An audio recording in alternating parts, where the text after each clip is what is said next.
He has lost his voice, and the doctors are working round the clock to restore his vocal cords. And the Honorable Koimburi has been able to communicate through writing because he is not able to speak. That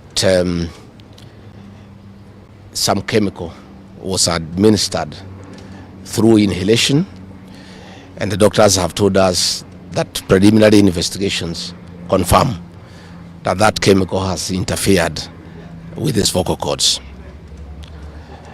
The doctors have assured us they are doing everything within their power to make sure that he is out of danger.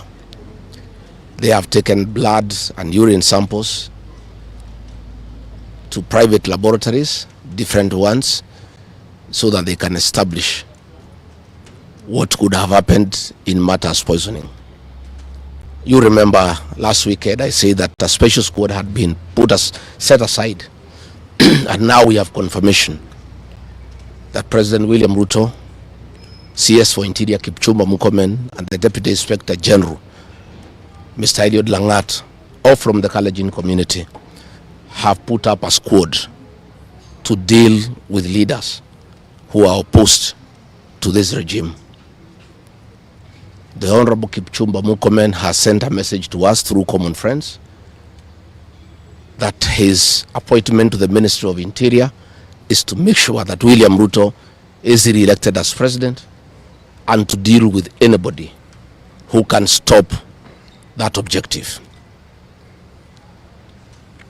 Officers from the National Police Service has confirmed to us that a special squad of 20 police officers from the Nandi sub-ethnic community are the ones behind the abduction of George Koimburi, and they are the ones that were deployed in Kakamega to target the Honorable John Methu and Karungo Athangwa. Specifically, there were about 300 police officers who were deployed in Kakamega, but 20 police officers from the Nandi sub-ethnic community under the direct command of the Deputy Inspector General, Eliud Langat, and reporting to Kipchumba Murkomen and William Ruto, had been assigned to harm the Senator for Nyandarua and the Senator for Kiambu because of their vocal stand against this regime.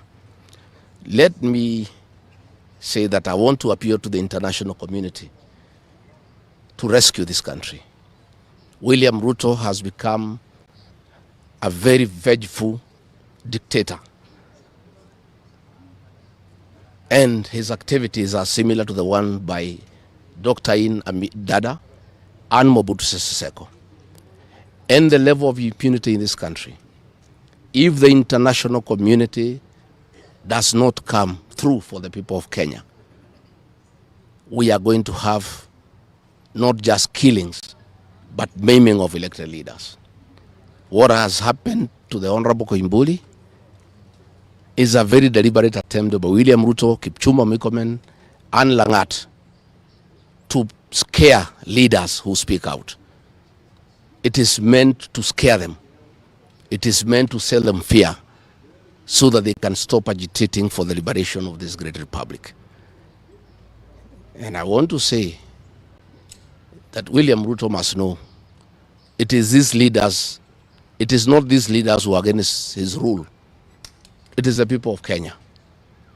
These leaders are simply articulating what the people of Kenya are saying.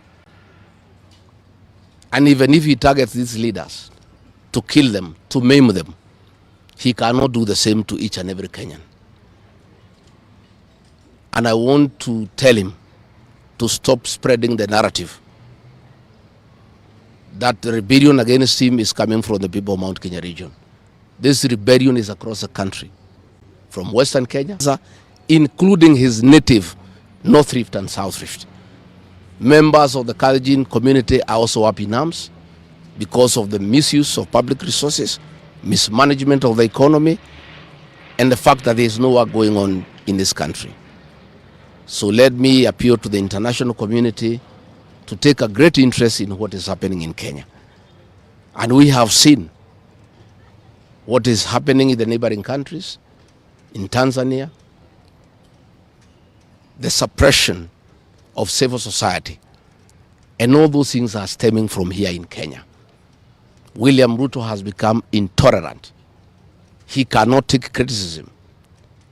And the reality of one term is slowly sinking into him, that has sent him into serious desperation, that he has now formed a killer squad of his sub-ethnic community of the Nandi to deal with leaders. Let me ask the people of Kenya to be calm. I want to ask the supporters of the Honorable Koimburi to stay calm. We'll do everything possible to make sure that we are more careful in the face of the repression that is going on. You are aware that members of parliament opposed to this regime, their bodyguards have been disarmed so that they stop going for meetings and feel vulnerable.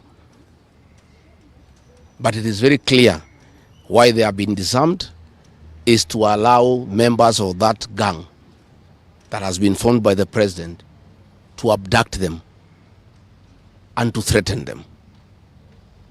And if anything happens to these members of parliament, to any leader in this country opposed to William Ruto, the president will be held to account. And let me tell William Ruto, people of Kenya cannot elect you by force. They elected you on their own free will. You are a popular leader 3 years ago, and you messed yourself up through bad governance, one-man rule, theft of public resources, wanton corruption, and tribalism. You cannot blame any of us here for the situation you find yourself in.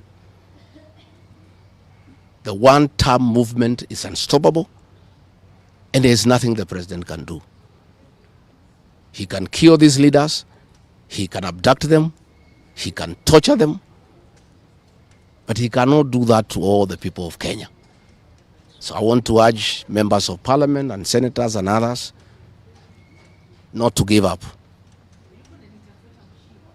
Nobody can die from morning to evening. You can only die once. And the tree of liberation will be watered by blood. The Honorable George Koimburi is a hero of the Kenyan people. What he has undergone, the torture, the pain he is in, the anguish to his family members is not in vain. This liberation will take place, it will happen.